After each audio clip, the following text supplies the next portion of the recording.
বিসমিল্লাহির রহমানির রাহিম। একটা কথা বলা আগে আমি কথাটা বলছি যে নির্বাচন তাড়াতাড়ি হলে কার লাভ।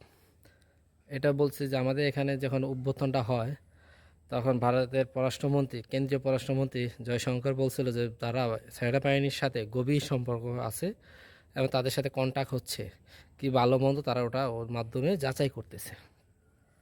এখন আজকে আবার দেখেন সেনাবাহিনী বলতেছে 1.5 বছরের মধ্যে সংস্কার হবে, সংস্কার করে তারপর নির্বাচন দেওয়া যাবে। 1.5 বছরের মধ্যে নির্বাচন, তার একটা মতামত সে জানাইছে। এর মাধ্যমে কি জানানো হয়েছে যে সে ডাইরেক্টলি ইনডাইরেক্টলি একটা ফোর্স তৈরি করে রাখতেছে যে 1.5 বছরের মধ্যে নির্বাচন হোক। এবং ইন্ডিয়ার লাভ কি তাড়াতাড়ি নির্বাচন হলে?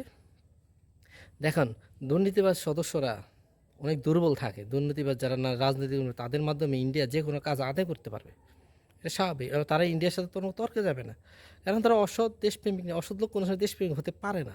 এবং তাদের দিয়ে কাজটা ডিল করতে চায়। আর এখন ইন্ডিয়ার মেইন কাজ হচ্ছে তাড়াতাড়ি নির্বাচনের মাধ্যমে হয়তো যে কোনো দল আসবে যেটা দুর্নীতিবাজ হবে, তাদের দিয়ে আওয়ামী লীগকে প্রতিষ্ঠা করা।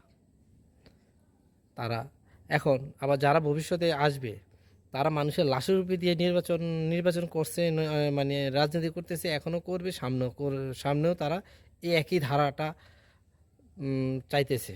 আমরা যদি শক্ত সামর্থ্য ইন্ডিপেন্ডেন্টলি আমাদের দেশটা যদি পরিচালনা করতে পারি, তাহলে আমরা অ্যাকচুয়ালি ইন্ডিয়ার থেকে 1000 গুণ উন্নতি করতে পারবো। কারণ আমাদের এই দেশের মানুষ, এই অঞ্চলের মানুষ পরিশ্রমী, যেটা ইন্ডিয়া চায় না কোনো সময়। এখন তাড়াতাড়ি নির্বাচন হলে যাদের লাভ, তারা তো তারা অলরেডি তারা নির্বাচন চাইতেছে খুব তাড়াতাড়ি, 6 মাস, 1 মাস, 3 মাসের মধ্যে।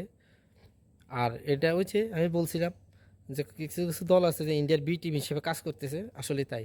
এখন কারা, ইনশাল্লাহ এটা আপনারাও বুঝেন, আমরাও বুঝি। ওকে, আল্লাহ হাফেজ। আমরা সেনাবাহিনী থেকে দেশের রাজনীতি বিষয়ে তারা হস্তক্ষেপ করবে না, সেটা বলছে, ঠিক আছে, কিন্তু আলটিমেটলি সে একটা টাইমলাইন বলে দিতেছে। এটা কি সরাসরি রাজনীতির সাথে সম্পর্কিত না? ওকে, আল্লাহ হাফেজ।